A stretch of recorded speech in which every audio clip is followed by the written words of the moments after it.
But I will say, every album cover I've made, there might be pieces of it that come from the Midjourney image generation, but I'm always taking that, bringing it into Photoshop, making my own design choices on top of that bring the soul back into something that might have started off as an AI image generation.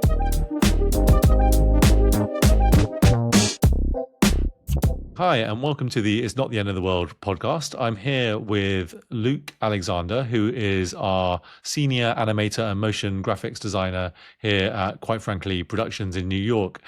He has been using various AI tools for some time now. He is a alumni from the Rhode Island School of Design, which for our listeners on the other side of the Atlantic is a very prestigious design school on the East Coast of the United States.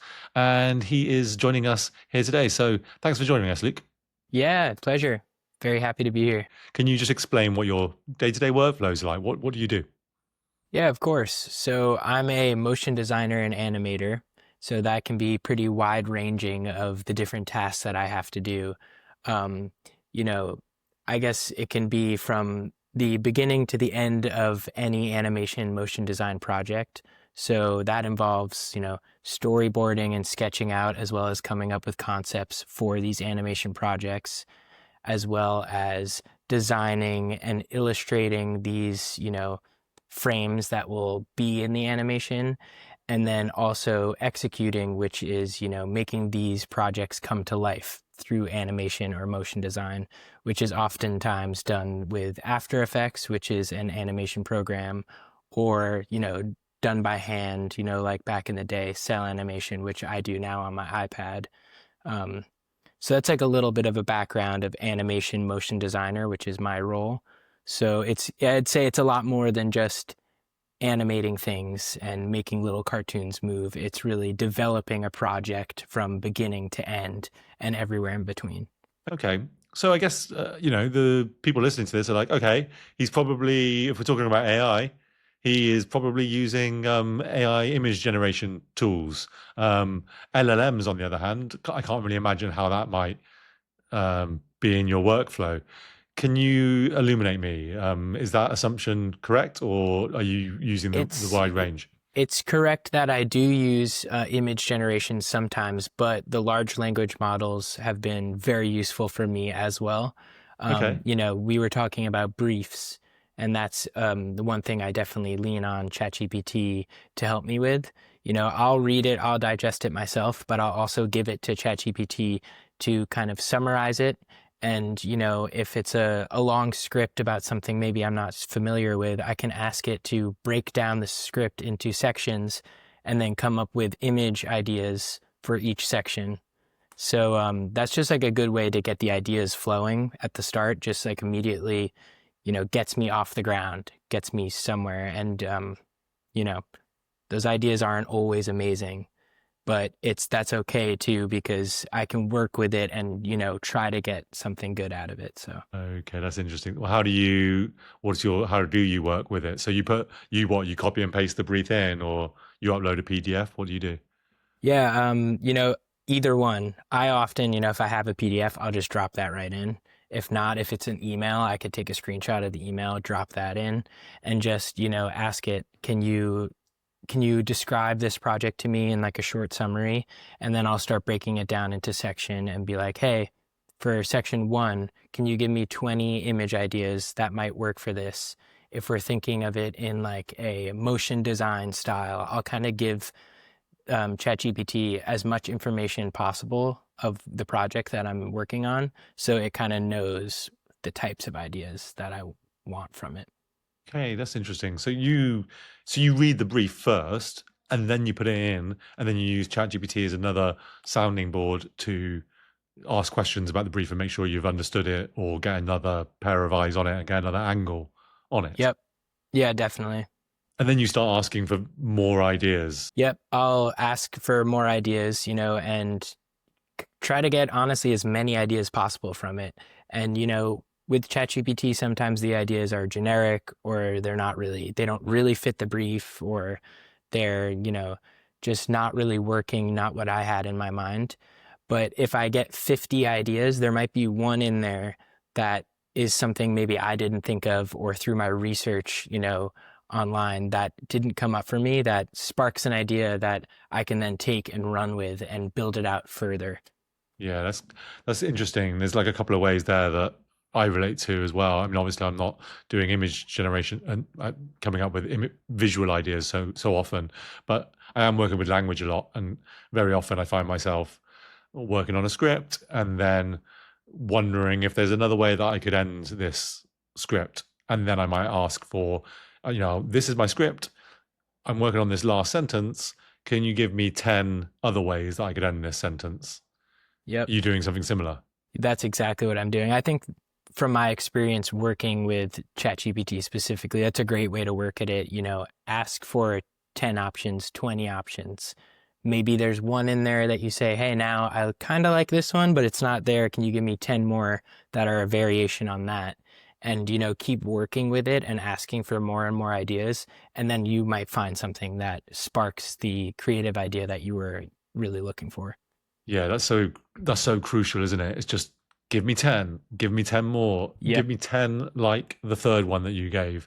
And it can do it infinitely, I suppose, can't it? So you just get so many exactly. different And ideas. it's nice, like I can be doing this in the background while I'm also putting together a mood board on Pinterest and, finding images, and then I'll come back and say, hey, can you try that again? Or hey, give me 20 new versions of ideas. So it's just a little assistant that I have going that's helping me generate more ideas than I would normally without that. That's really, really fascinating. And the other thing that's making me think of is I've also been using it with briefs on occasion. Again, very similarly to you, sounding board, give me another perspective. And then I discovered the other day, are you familiar with, are you using Gemini at all, the Google A LLM? little bit. I will say I've mostly been using ChatGPT, but honestly, in the past few weeks, I've been using Gemini for some projects where it felt like it was useful to have another model to lean Yeah. on.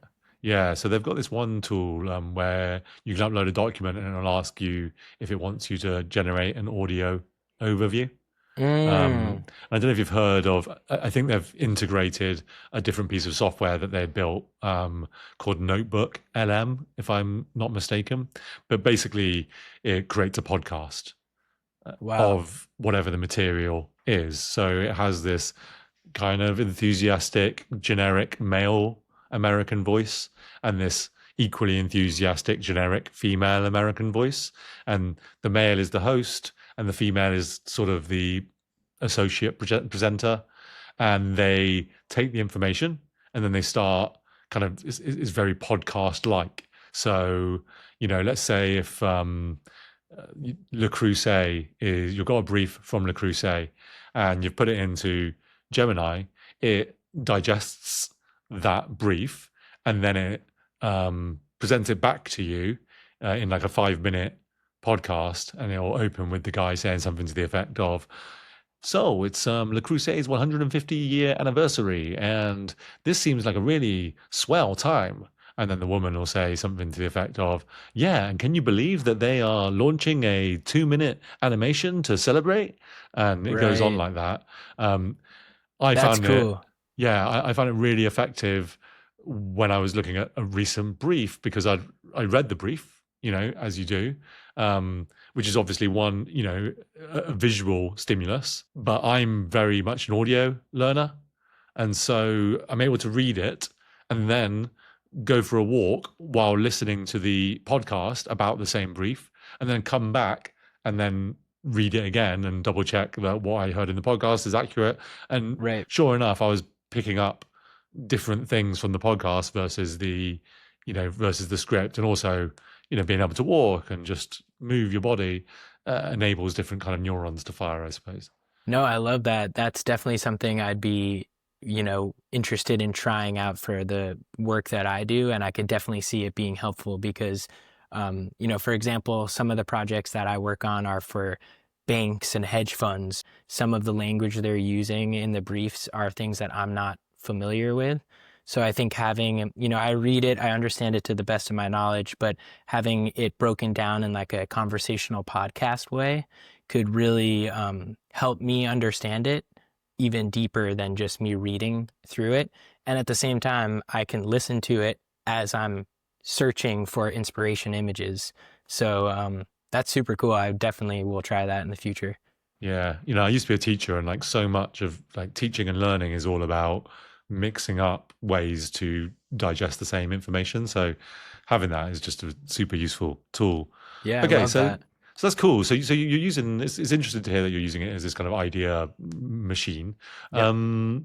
What about the image generation stuff? What happens next in your process? So you've this is like step one, which is like get some ideas, but you also have to then draw the stuff. Are you seeing any impact in that part of your workflow of your process? Yeah, definitely. Back in the day before we had image generators, I would, be sketching all the time, rough sketches, finding stock imagery, inspiration imagery that will spark my ideas. I'm still doing that, but now I can kind of speed up that process and lean on an image generator to take some of the ideas I had and see what they would look like super quickly.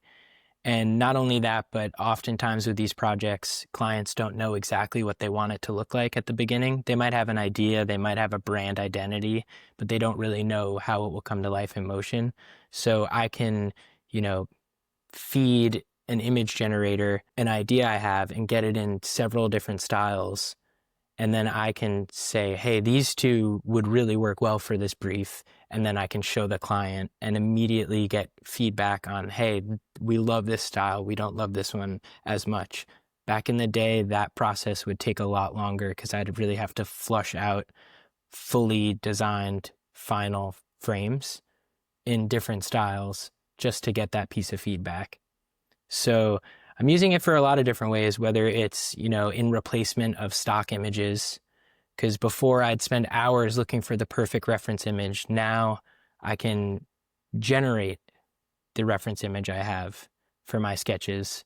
So whether it's in replacement of stock imagery, whether it's to try out different styles quickly, or if it's just to see an idea come to life, at the click of a button, and then I can take that if I like it and make it my own, like with sketching or Photoshop design or other ways. I guess I'm wondering what I'm sort of pondering as I'm listening to you talk here is like, okay, so it doesn't sound like that's necessarily it's speeding you up in some ways because you're able to generate an image without having to sketch one, but it's not replacing creating mood boards using traditional tools like searching Pinterest or Google.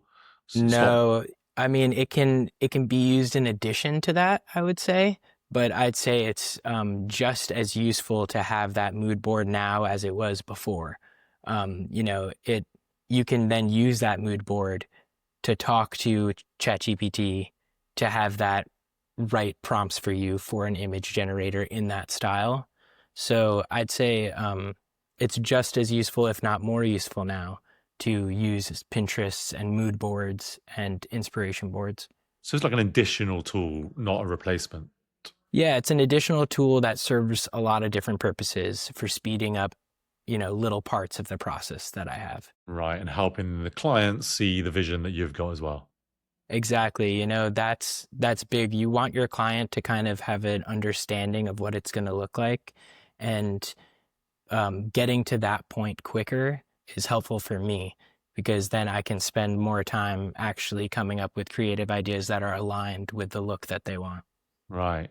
I suppose where I'm going with this is sort of, I'm wondering now, so that's very obviously not replacing anything.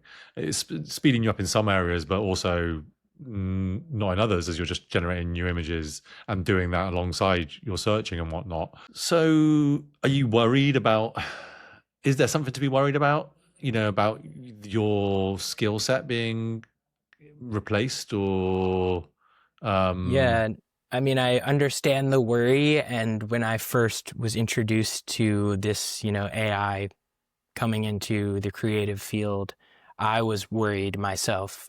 But the more I use it and the more I learn about it, the less worried I am because I realize that the ability to design yourself, to take something from this and put it into Photoshop and make the edits needed, or to break it down so it can be animated to your liking, or, using it and then completely just using that as a reference image and then making my own design from that.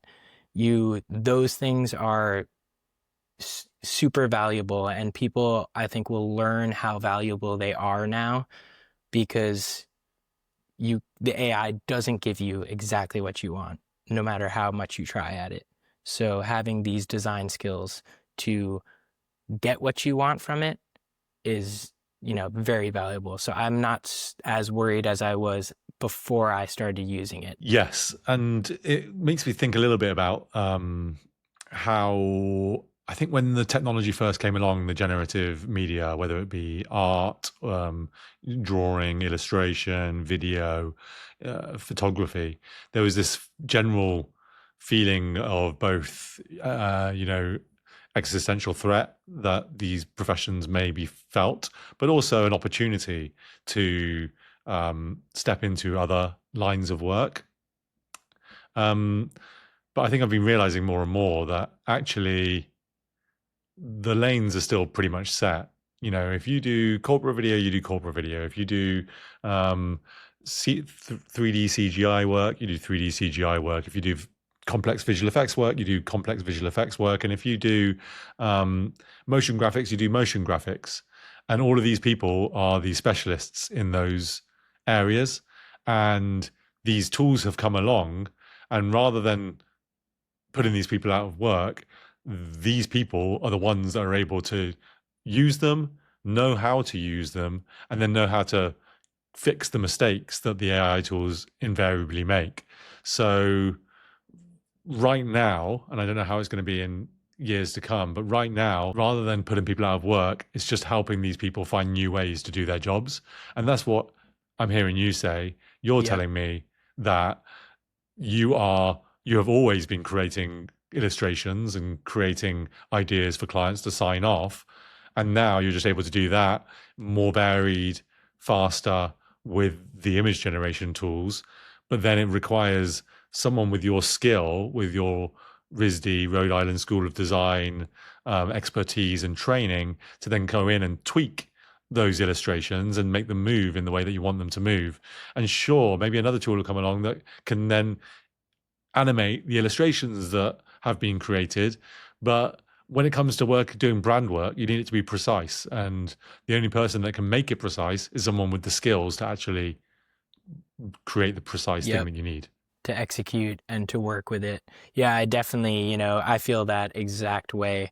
It, as I've learned to use it in my work, I've, become less afraid of it replacing me, but just actually appreciative of the extra time it opens up for me to be more creative and to actually spend time doing the things that I like to do in the process. All right, cool. All right. This has been really interesting. I feel like we're almost kind of getting into then these the quick tips, perhaps. This part of the podcast where we talk about, practically how to use these tools. Starting with one tip for a beginner, for if your mum or your granddad or your late adopting colleague is about to pick up these tools. What is the one tip that you would give them? Yeah, it's a tip that I think anybody should do at this moment. Being afraid of ChatGPT, that's okay, but you should just try it out. Downloading the app on your phone is something that really helped me at the beginning, and just using it in replacement of Google anytime you need a recommendation or you need help doing something. Just try to use ChatGPT. Just ask it a question. Okay, so your top tip is just use it instead of Google for a bit and Use it compare. instead of Google and download the app. Try it out. Really, like, that's just the tip.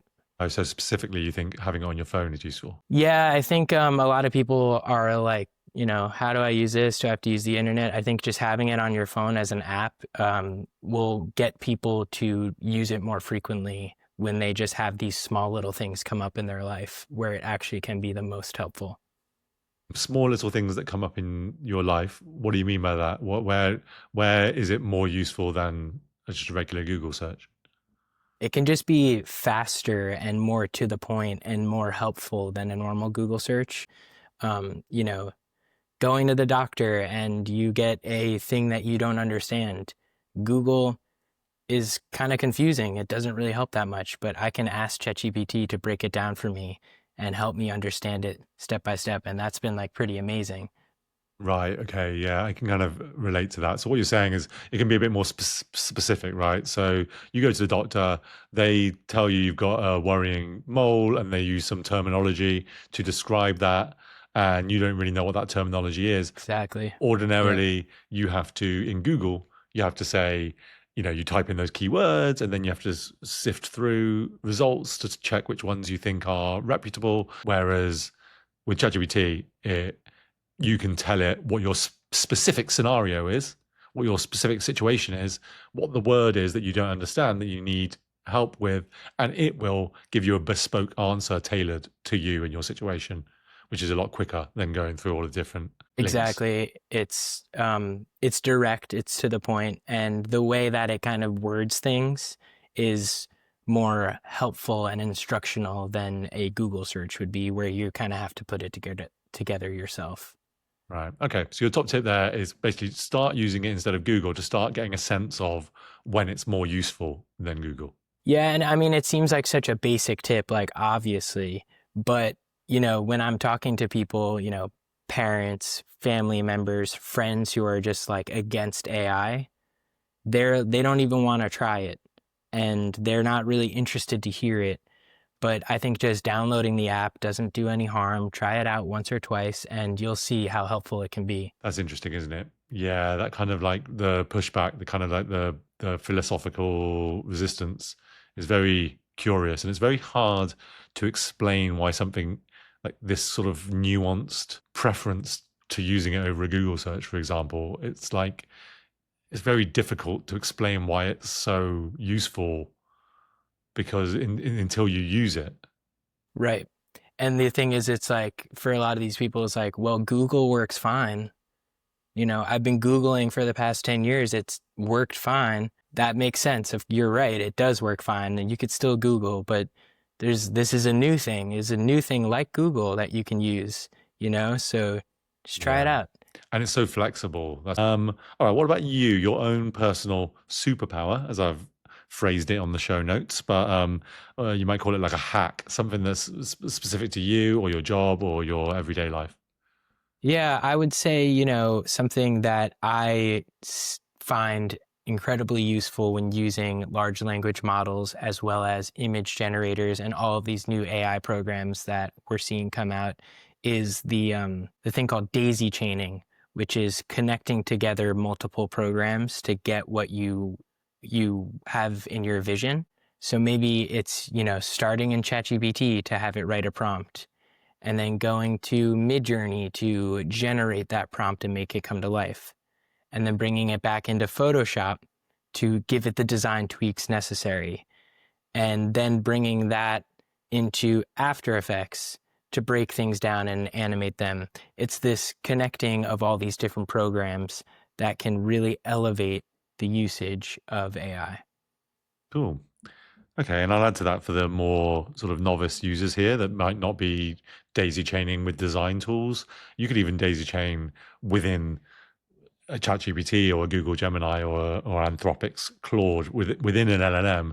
You can open up one chat, ask it to give me the perfect prompt for a personal trainer that's going to make me really fit as quickly as possible. It tells you what that prompt is, and then you take that, copy and paste that, and put that into a new chat where you want the LLM to act as a personal trainer. Right.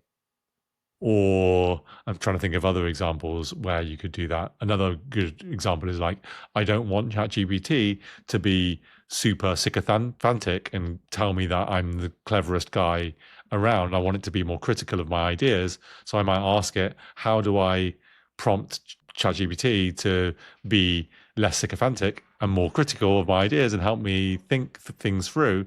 And then it will give me a great prompt, and then I can copy and paste that and put that back into the chat so that I can start Uh, a new. So I can that's kind of interesting. I can sort of daisy chain within itself, you know? That's cool. I've never tried that. Yeah, that makes sense though. You're kind of using the tool itself to then help train the tool itself to do something better for you more specifically. I think that's a little bit of a pro tip right there that I never really thought of, but no, it's very interesting. Pro tips, Luke. You've come Yep, to the right place. Some that's what we're here for. pro tips. All right, let's move on to then one surprisingly fun, outside the box, kind of unexpected use case that you've come across in your time. Yeah, so this is about image generators, not specifically large language models, but I will say, I've come to use Midjourney a lot and really love Midjourney. And now, for the past few years, it's just been image generation. Now you can click on that image and animate it, which really blew my mind. I am an animator, but it blew my mind to just see what it can come up with. As I've used it more, I can tell it's not perfect in any sense of the matter, but it is something that's really fun to just open up and play with, just to make something and then just to see it move at the click of a button. It's so interesting to hear you say that as well, because as an animator, I just wouldn't have thought, that feels like the type of thing that when I speak to people who aren't using these tools, they say, I would never, my livelihood depends on it, I can't. But you are a animator who is taking great joy in seeing Midjourney turn this image that you've generated into then a video that you've generated. Yep. Yeah, maybe it's because, I know how much time and effort can go into creating a fully fleshed out animation. Um, but now, just for fun, you can do it quickly with a click of a button. Often, things look weird or things look funky, but it is just very entertaining and pretty cool and surprising to see it just bring something to life, however it imagines it coming to life. Yeah. Yeah, and you can get some really kind of wacky, surreal results as well. I'm going to Yeah. highlight here your, something else that I want our listeners to know about is you're also a music producer on the side, right? Yeah, so yeah, I mean that's something I love to do as kind of like a personal hobby is make music. Right, and Um, you're not using AI to create music, or at least maybe you are, but that's not what I want to focus in on here. I know that you release music on Spotify, and most recently you've been using Midjourney to create moving images to accompany your music. Can you tell us more about that? yeah, so I'll say, I don't use any AI to create the music. Played around with that. It doesn't really work great. It does kind of lack creativity and kind of soul to it at the moment. So it's not something I would use for my personal music. But um, when it comes to creating artwork and animations, it takes a long time to come up with an album cover that is exactly what you think of, or an animation or a music video that fits your music. So now with these new tools like Midjourney and Midjourney animation, I can craft something that's exactly that look I want that I wouldn't be able to achieve myself without months of hard work. And I can get that much quicker, and because I'm just using it for a personal fun project, and I would be the one having to do that many hours, painstaking work, I find it, super helpful and fun. So Yeah, and I feel like that point that you're making there about it lacking soul in the music is probably the point that someone would make about AI artwork generally. And I don't think either you nor I would disagree with that. There is definitely a soulless sort of element to AI created stuff, let's say. But I just want to point out two things here. One, that when you're creating with an AI tool to generate images and whatnot, they are very much just inspiration rather than the finished product. You put a lot of effort and work into adding that soul to it, bringing that soul to it.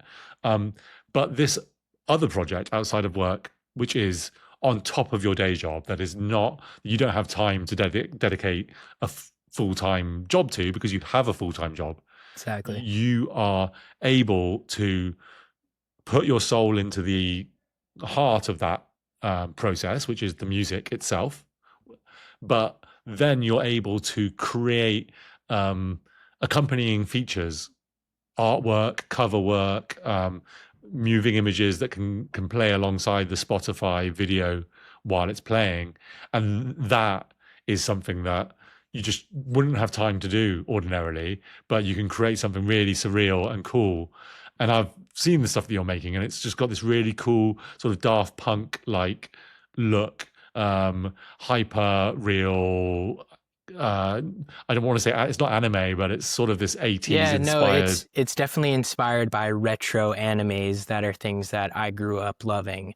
And, as an animator, I know that if I wanted to make a retro anime, I need a lot of time to do that. If I wanted to, source someone out to do it, it would be hard to even find somebody to do it, let alone find somebody in my budget that's just doing this for fun. So this opens up a whole new world of possibilities for me. But I will say, every album cover I've made, there might be pieces of it that come from the Midjourney image generation, but I'm always taking that, bringing it into Photoshop, making my own design choices on top of that, coming up with typography that I feel fitting, um, you know, giving it editing, all of these different little touches that bring the soul back into something that might have started off as an AI image generation. And same with the animations I make. It's never straight from an AI program. It always then goes into After Effects, and I'm doing, a little bit of magic that is what I do for a living by giving it this sense of life to it that maybe it lacked previously. It's beautiful, Luke. I'm curious just to hear what some of your what doesn't work, what frustrates. Let's have a little reality check. Yeah, no, I do think that is a good thing to talk about. One thing that I find, or maybe I'm just noticing it all over the design world, whether it's posters on a sign outside that somebody's hung up, or if it's an advertisement I see on Instagram or something like that. I'm seeing ChatGPT image generations used everywhere now. Um, and they all have this same look and feel to it that I think is already played out. So, as a designer and animator, we have to be very aware of that and stay far away from it. Yeah, it's amazing how we develop a sixth sense for it as well, right? Some of these. Yeah. I don't know if you've ever done these. I think there's a newsletter that I get where it shows you two images. Is one of which one's AI generated, which one's real. Well, And that's cool. I get it all the time. Like I always can tell which one's the AI You can just generated image. tell.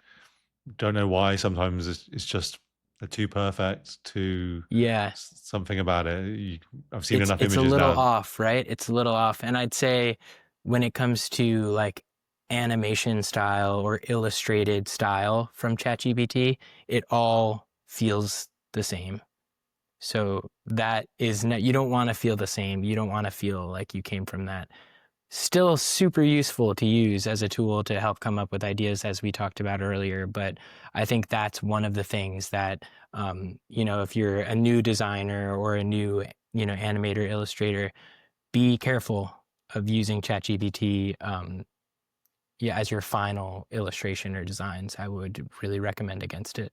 Yeah, totally. That's interesting. I mean, other part of that though is that I kind of feel like there are these people out there that don't have the budget for a professional illustrator, and so I sort of walking around my neighborhood in the East Village, I sometimes see, someone's put out like a sandwich board outside their small business advertising something, and it's got this like comic strip that's obviously been made with ChatGPT. It's got all those little sort of that very specific vector shaped comic book characters. I Yeah. think I think Sam Altman's got one on it as his profile on Twitter or something. Yeah. And I can't begrudge like the businesses I'm walking past. One of them is just like a community garden, and they've put like a sandwich board out. And it's got ChatGPT. They don't have a budget for Yeah, a exactly. It's illustrator. garage sales, little things like that where you're not going to really pay a designer to do it. You would be just writing it with marker previously. So I think that's totally fine when people use it for that, for those cases. But when it comes to client briefs or even, personal projects for me, I would stay away from it. But that doesn't mean I'm not using it in the process. Yeah, if you want to elevate the work, and then you need it to have heart and soul, well, then you need someone to put some heart and soul into it. And Yeah, there's no one better exactly. than a professional like you. Okay, Luke, I think that is a good place to end it. So thanks so much for your time. Yeah, Bobby, this was great. Hopefully we can do this again. I'm sure we have more to talk about in this space. So looking forward to the next one. For sure. All right, buddy. Thanks so much. Thank you to Luke for joining us on It's Not the End of the World, Everyday Use Cases for AI. We will see you next time, unless it is the end of the world, in which case, well, you won't be worrying about this podcast. So till then.